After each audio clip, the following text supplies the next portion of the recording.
But just working, just going through the blood, sweat, and tears, long hours with my dad, and going through the ups, the downs, the circles, and everywhere when you feel like you're gonna want to quit, but then you go back up, and it's just so much emotions I went through my whole life for this boxing stuff. And now that I'm here, I feel so disrespected when people say, "Oh, you just here for this.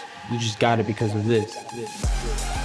When in reality, I've worked my life for this. Everything is aligning. I'm meant to do this. All I have to do is put in the work. Luke Campbell's already written. You could resist, you could fight, but when I land that body shot on you. 8 miles to start each day. Sometimes more. Never less.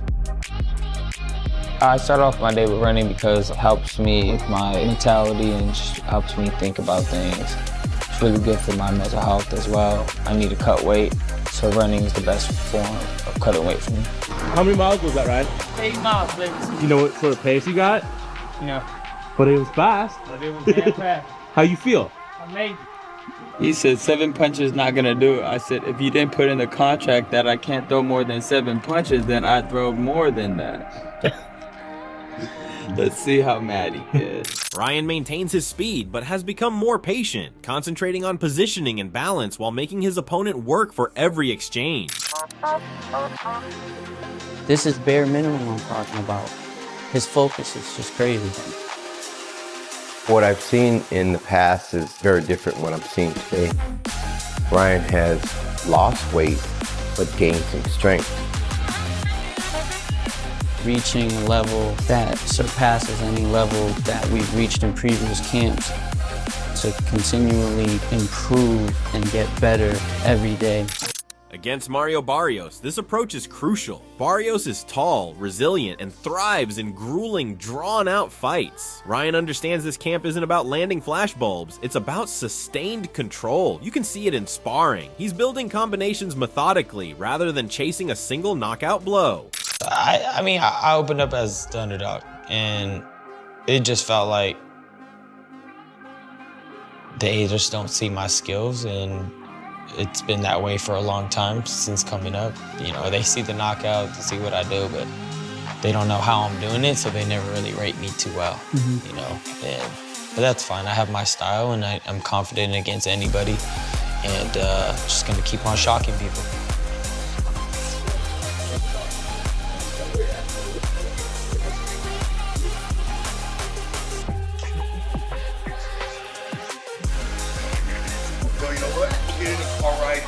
And in the drills, defense follows offense immediately, not as an afterthought. There's a quiet intensity in his movement, like someone who fully grasps what's on the line without needing to broadcast it.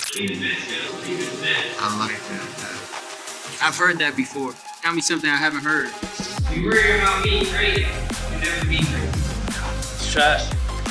A wise lady once told me, feel the pain, but do it anyways. I like that one. Put that one. It ain't original, but I do it now.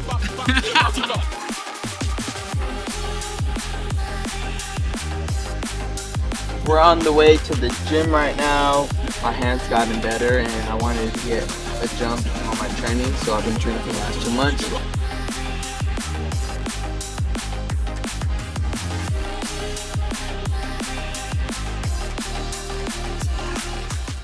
Preparation feels purposeful and measured, as if Ryan is focused on proving something to himself first, before anyone else.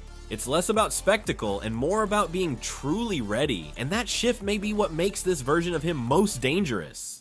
I was in a dark place, and you can't go into a fight not in the right mental. As we all know, boxing is like 85% mental. So I had to do it, take some time, but I'm not afraid to also talk about what I did go through. Anxiety can make you feel a bunch of things that are kind of like unexplained, you know? You feel like you're gonna die or paranoid, you know, your heart starts racing, your chest starts hurting, you start feeling confused. There's just so many symptoms. I've been training with Joe since I was 17 years old. He was training me as an amateur, and then we split ways before I went pro. And now that we're back, you know, I'm 23 years old now. The chemistry's still there. We still get along perfectly fine. That's my Joe Louis. Joe Louis. I love working with Joe. Joe's awesome. It's a good one. While Ryan refines speed and control, Mario Barrios trains like someone who's weathered the storm before and knows what to expect. His work isn't flashy, but it's substantial. He's grinding through long rounds, applying steady pressure, and drilling fundamentals that hold up when the fight turns grueling. You know the old saying, keep your hands up, your chin down, and your butt off the floor. Joe's training style is a lot more work ethic based, doing drills where your hands are up and you're inside and you're throwing certain combinations over and over again. You have to drill on the other thing that isn't what comes naturally to people that you've been working on. Thinking about what's the next move after throwing a punch, things like that. So we're just drilling a lot of those type of drills. Sometimes you need to get into a certain position like that while doing this, and then it ends up there. Exactly. It's a blend of the two, but if you never work on one of the two, it's only going to be the one forever and always. Right. You get it? And a lot more grounds. Barrios is working behind his jab, closing distance with patience, attacking the body, then returning upstairs. These are the habits that don't go viral but win late rounds. His experience shows in every movement. Calm footwork, composed focus, zero wasted energy. This camp is built around durability and discipline, understanding that Ryan's speed can't be hunted down. It has to be controlled. This fighter and I stay in school. Days and workouts like that, they push you to a mental where you really have to question, like, why am I doing this? For me, there's a couple of reasons. For myself, been in boxing since I was 6. Have love for this game. Some fighters, Pacquiao for example, I think that's what it is. You just have love for the sport. You can't get enough of it. This shit sucks.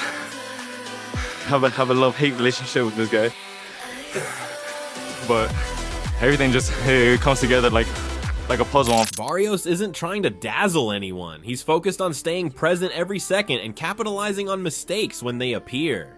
His confidence is quiet but solid, the kind that comes from trusting preparation over predictions. He's faced elite opposition, absorbed real power and pressure, and that experience shows in how seriously he's approaching this moment. There's no reliance on surprises here.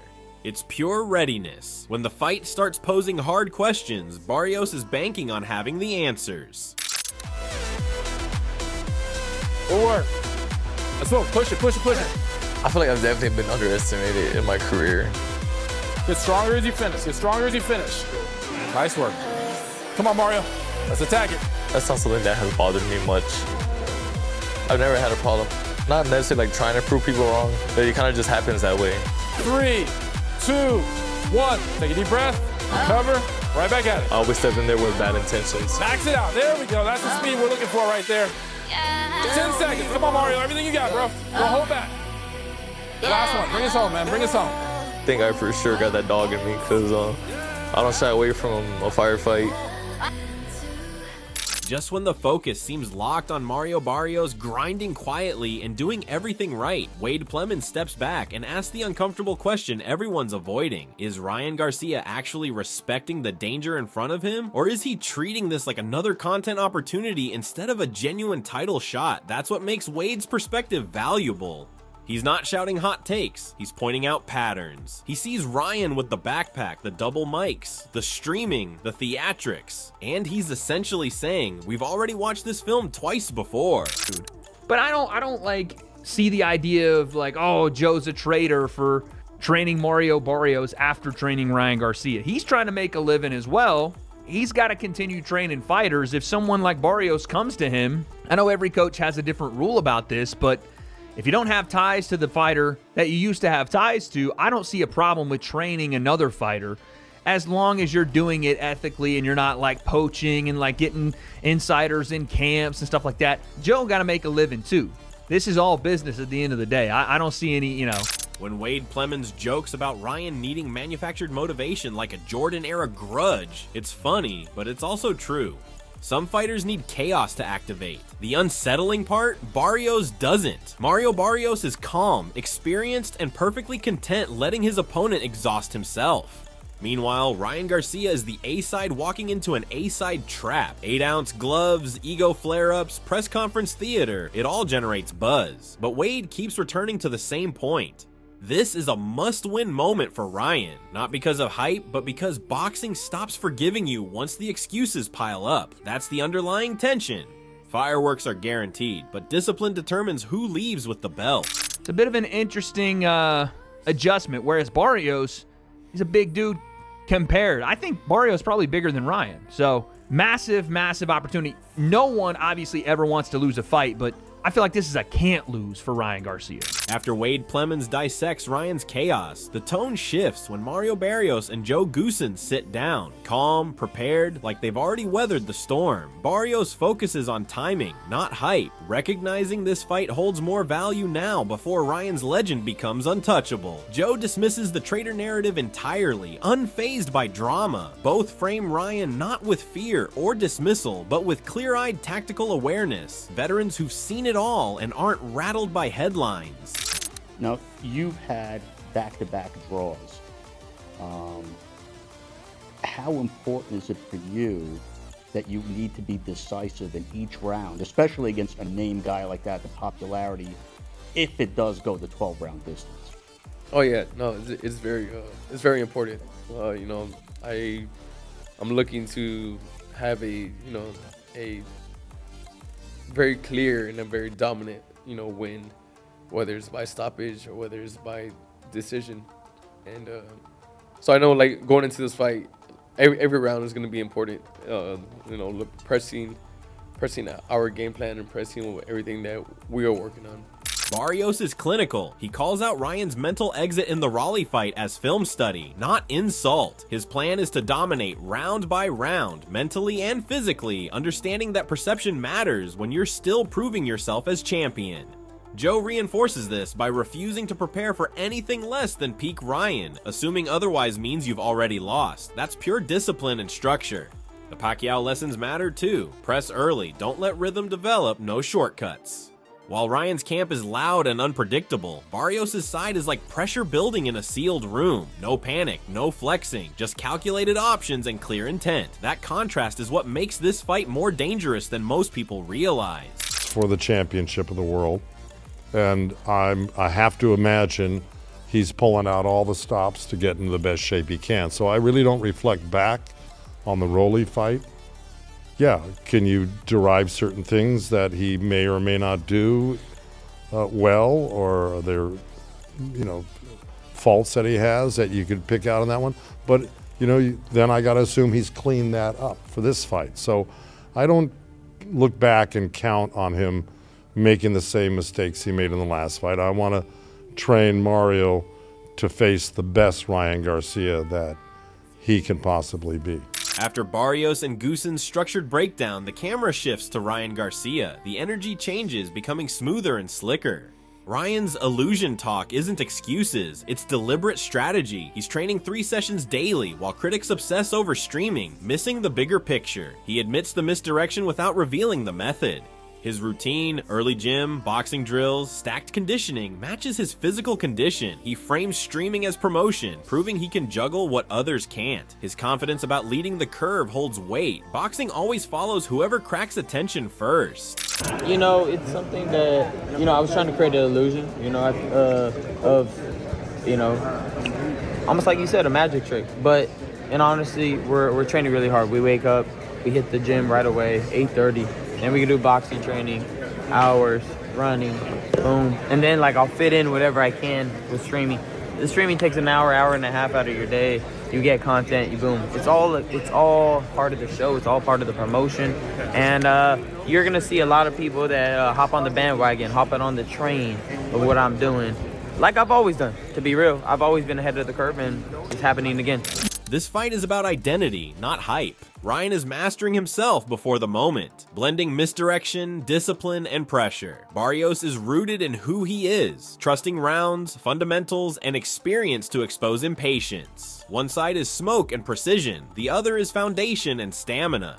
Both strategies work until 12 rounds demand answers. This is control versus attrition, belief versus proof. Whose game plan breaks first? Drop your thoughts below and don't forget to like, share, and subscribe to Ringside Boxing. See you in the next one.